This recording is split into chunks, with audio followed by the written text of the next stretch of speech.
Uma fofoca aqui da internet que não vai mudar a minha vida e muito menos a sua. Mas a gente vai falar por quê? Porque é uma fofoca, e é a fofoca que tá todo mundo falando nesse momento, e a gente não vai ficar de fora.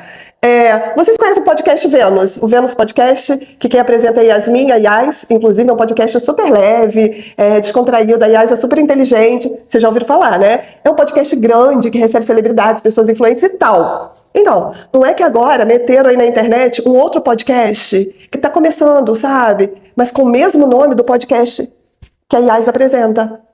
Vênus também. Aí, qual é o da fofoca? Vamos lá. Esse novo podcast chamado Vênus alguma coisa, eles estão mandando convite para as pessoas para participar do podcast. Aí as pessoas olham aí, nossa, o podcast da Yas, e aceitam. Quando chega lá, não é Yas. E a gente teve aí uma vítima que foi a Camila Frember, escritora, também apresentadora de podcast.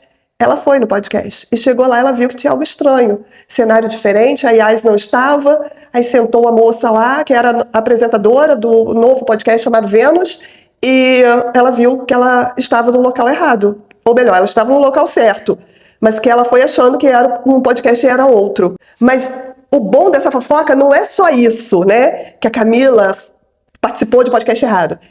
É o podcast, gente.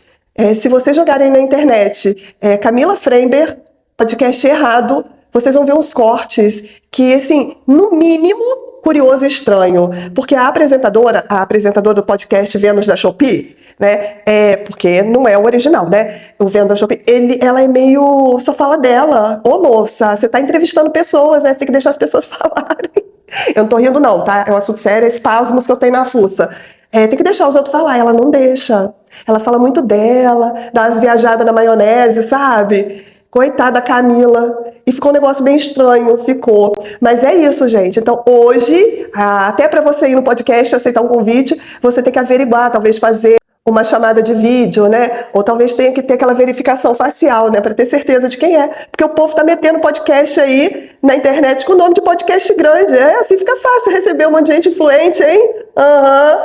Povo esperto. Mas a fofoca é essa, tá, gente? Mas procurem lá para vocês se interarem, porque chega a ser até engraçado os cortes.